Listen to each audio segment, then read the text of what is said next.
Hello, everybody, and welcome back to the Dependent Fanatic channel. I am the Dependent Fanatic, and today we have my power ranking, my personal power ranking. I did the resume ranking earlier. If you want statistics, good wins, who teams have lost to, all that, go watch that video, which I'll put in a card at some point in this video, because I do have to correct a mistake for that video, and it's Ohio State. I don't know what it is. Maybe it's subliminally, but I did not put down that Notre Dame win was a road victory, so that actually bumps Ohio State up 2 spots from number 5 to number 3 in the resume ranking. But that doesn't matter. Once Michigan plays you, you'll have a loss, so you'll drop. Maybe Penn State, maybe others. But here we go for my power ranking. And it starts with, you guessed it, number 1 is Michigan. They had that 52-10 victory at Minnesota. No reason to drop them from number 1. I had Michigan number 1 last week. I had Michigan winning the national title in the preseason, so it's looking good. Michigan is doing what they're supposed to versus average and bad teams. We can't help that. That's who we played, but we can help how we do, and it's looking pretty good.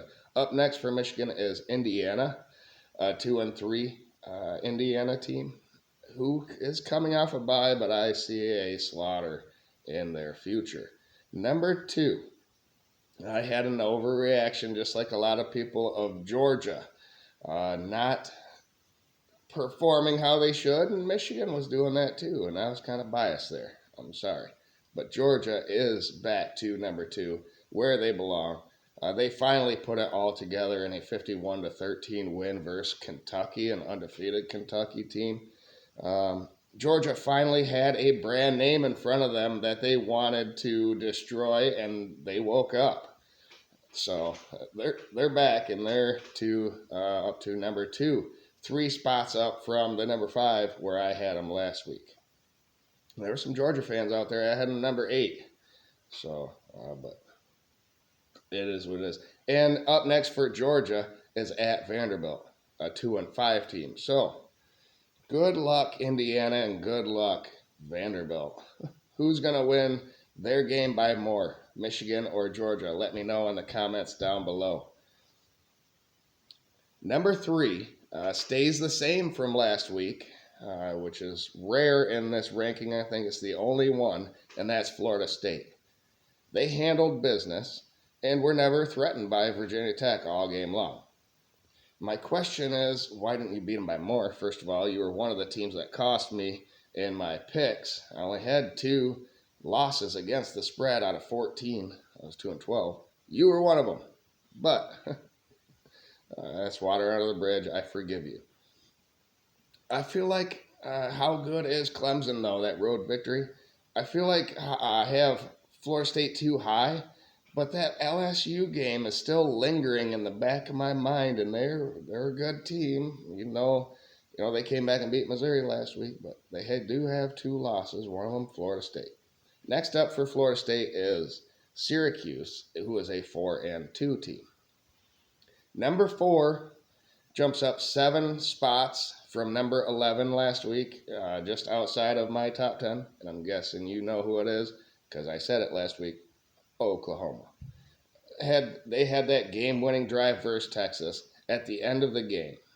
Going into that Texas game, Oklahoma was doing what they were supposed to do.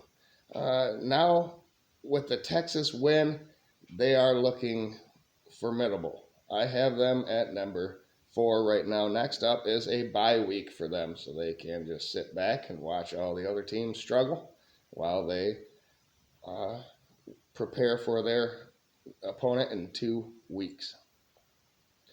Number 5 is Penn State. They moved down a spot just because of Oklahoma's performance at Texas. They had a bye this past week. I still think their defense is top 4 in the nation, and defense wins championships. Enough said. Aller needs some work. The offensive line looks better for Penn State. I'm sticking with them at number 5. Number 6 is a team that dropped 4 spots, and you guessed it, Texas, who lost to Oklahoma, but still top 6. If not for 3 turnovers, they could have gotten a 4th great win. They're good wins at Alabama, Wyoming, Kansas, all fringe ranked teams, Kansas and Wyoming, and then Alabama on the road. And a play away from beating Oklahoma.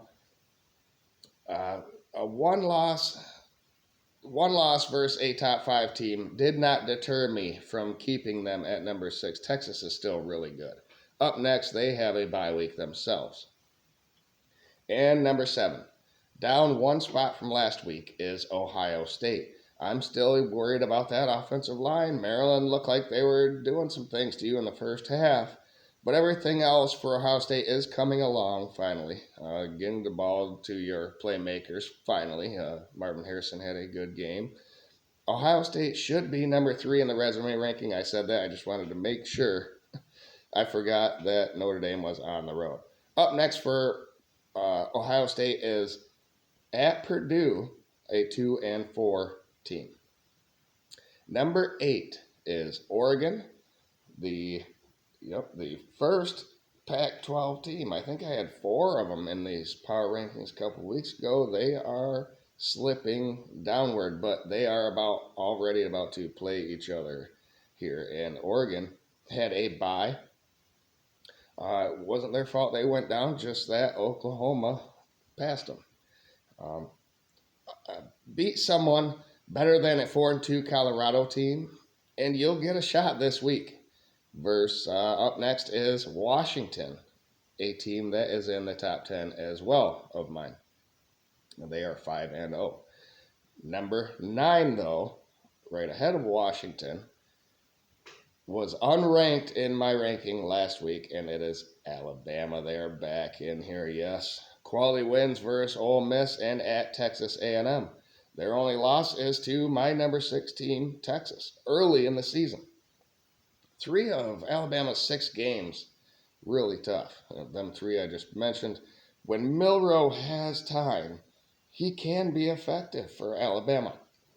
And if that's the case, the defense is top 10, and the offensive line needs to help him out some more. But Burton is a great weapon. We'll see. We'll see what Alabama can do.